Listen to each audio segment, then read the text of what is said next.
নমস্কাৰ সকলোকে স্বাগতম জনাইছোঁ মোৰ ইউটিউব চেনেললৈকে। এইটো ভিডিঅ'ৰ জৰিয়তে কেইবাটাও শিক্ষক নিযুক্তিৰ খবৰ আপোনালোকৰ সৈতে আলোচনা কৰিব বিচাৰিছোঁ। ভিডিঅ'টো যথেষ্ট গুৰুত্বপূৰ্ণ হয়। আপোনালোকে ভিডিঅ'টো শেষলৈকে চাই থাকিব আৰু শ্বেয়াৰ কৰিব আৰু লগতে ছাবস্ক্ৰাইব কৰিবলৈ নাপাহৰিব।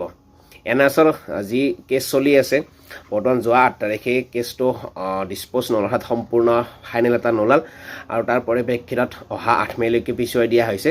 অহা 8 তাৰিখে পুনৰ এটা শুনানি হ'বলৈ গৈ আছে। তাৰ আগমুহূৰ্তত যদিহে 8 তাৰিখৰ আগমুহূৰ্তত যদিহে ছেকেণ্ড ফিজিকেল ডকুমেণ্টছ ভেৰিফিকেশ্যনৰ কাৰণে শিক্ষা বিভাগে পাব্লিছ কৰে, তেতিয়াহ'লে কিন্তু NISৰ প্ৰাৰ্থীসকলৰ নাম ইনক্লুড থাকিব। কাৰণ এইকাৰণে জনাবলগীয়া হৈছে যে বহুতে চিন্তা কৰি আছে যে যিহেতু 8 মেলৈকে পিছুৱাই দিয়া হ'ল হিয়াৰিং, গতিকে যদি শিক্ষা বিভাগে second physical documents verification publish কৰে লিষ্ট, তেতিয়াহ'লে NISৰ নাম থাকিবনে নাথাকে। গতিকে অৰ্ডাৰ মতে নিশ্চয় থাকিব, গতিকে কোনো টেনশ্যন ল'বলগীয়া বিষয় নাই এইটো। কিন্তু ফাইনেল আপোনালোকে চাকৰি থাকে নাথাকে বা ফাইনেল চিলেকশ্যনত আপোনালোকৰ নাম আহেনে নাই, সেইটো সম্পূৰ্ণৰূপে ডিপেণ্ড কৰিব মহামান্য উচ্চ ন্যায়ালয়ৰ ৰায়দানৰ ওপৰত, আৰু সেইটো হয়তো 8 মে'ত হ'ব পাৰে। গতিকে তাৰ আগত যদি ফিজিকেল ডকুমেণ্টছ ভেৰিফিকেশ্যনৰ কাৰণে লিষ্ট পাব্লিছ কৰে, তেতিয়াহ'লে তাত নিশ্চয়কৈ NISৰ প্ৰাৰ্থীসকলৰ নাম থাকিব।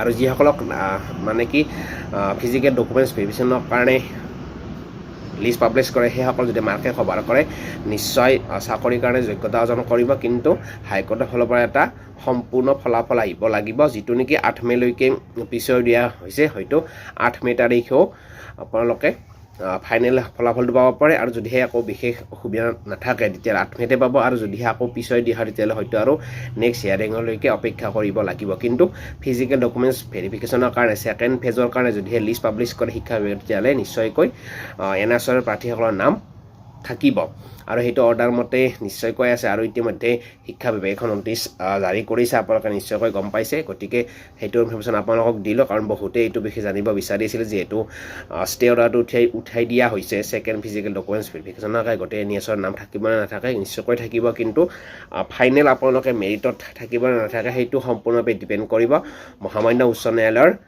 ৰায়দানৰ ওপৰত, আৰু সেইটো 8 তাৰিখে হোৱাৰ সম্ভাৱনা আছে। কিন্তু সেইদিনা এটা হিয়াৰিং হ'ব, যদিহে ফাইনেল হয় সেইদিনাই হ'ব, নহ'লে নেক্সট হিয়াৰিঙৰ কাৰণে অপেক্ষা কৰিব লাগিব।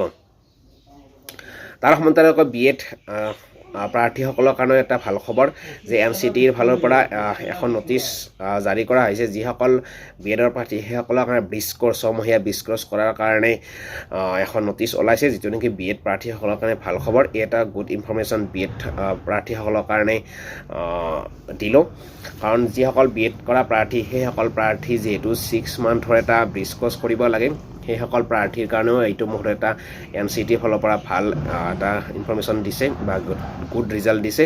গতিকে সেইটো BEd প্ৰাৰ্থীসকলৰ কাৰণে ভাল খবৰ। এতিয়া আৰু 3 নম্বৰ কথাটো হ'ল যে BTR পৰা যি সুপ্ৰিম কোৰ্টলৈ যোৱা হৈছে, সেইটোক লৈ বৰ্তমান ছ'চিয়েল মিডিয়াত কিছু আলোচনা বিলোচনা চলি আছে। গতিকে সেইটো BTR কেছটো অসমৰ যিটো কেছ চলি আছে NISৰ প্ৰাৰ্থীসকলৰ, সেইটোৰ লগত কিছু পাৰ্থক্য আছে। কাৰণ BTRৰ যি প্ৰাৰ্থীসকল সুপ্ৰিম কোৰ্টলৈ গৈছে, সেইটো অলৰেডি BTR 1287 যি পদৰ বিজ্ঞাপন জাৰি কৰিছিল BTR শিক্ষা বিভাগে, সেইটো ইতিমধ্যে ৰিক্ৰুটমেণ্ট হৈয়ে গৈছে।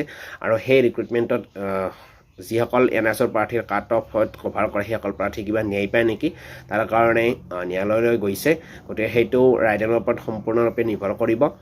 গতিকে এইটো এটা ইনফৰ্মেশ্যন বহুতে বুজিছে BTR প্ৰাৰ্থীসকলে কিয় গ'ল, যিহেতু অসমত চলি আছে। কিন্তু BTR যিহেতু সুকীয়াকৈ বিজ্ঞাপন দিয়া হয় BTRৰ প্ৰাৰ্থীসকলৰ কাৰণে, গতিকে BTR যিহেতু NISৰ প্ৰাৰ্থীসকলক লোৱা হোৱা নাছিল, আৰু যিসকল প্ৰাৰ্থীৰ কাট অফে নিৰ্ভৰ কৰে বা কাট অফৰ ভিতৰত পৰে, সেইসকল প্ৰাৰ্থী ন্যায় পায় নেকি বা চাকৰিৰ কাৰণে সেই 1287 পদত সোমাব পাৰে নেকি, তাৰ কাৰণে ন্যায়ালয়লৈ গৈছে।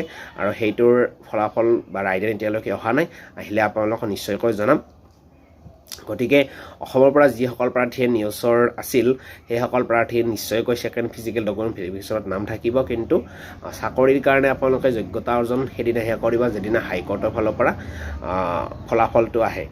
সেইটো 8 মে'ত আহে নে নেক্সট হিয়াৰিঙত আহে সেইটো সম্পূৰ্ণৰূপে ডিপেণ্ড কৰিব 8 মে'ত। আৰু 8 মে'ত আমিও আশা কৰিছোঁ যে ফলাফল সেইদিনাই আহক, বেছি দীঘলীয়া হোৱাটো নিবিচাৰোঁ। গতিকে অপেক্ষা কৰিবই লাগিব। আৰু BEd প্ৰাৰ্থীসকলৰ কাৰণে 20 কোৰ্চৰ চৰকাৰে NCT-য়ে নটিচ জাৰি কৰিছে। গতিকে এইকেইটা আজিৰ ইনফৰ্মেশ্যন আপোনালোকক দিলোঁ। আৰু পৰৱৰ্তী এনেকুৱা ধৰণৰ ইনফৰ্মেশ্যন পাবলৈ আপোনালোকে মোৰ চেনেলটো ছাবস্ক্ৰাইব কৰি থৈ দিব, যাতে এনেকুৱা ধৰণৰ ইনফৰ্মেশ্যন আপোনালোকক দি থাকিব পাৰোঁ। তাৰ কাৰণে চেনেলটো ছাবস্ক্ৰাইব কৰিব আৰু যাতে খবৰবোৰ দিয়াৰ লগে লগে আপোনালোকে পাই থাকে। ধন্যবাদ। জয় অসম।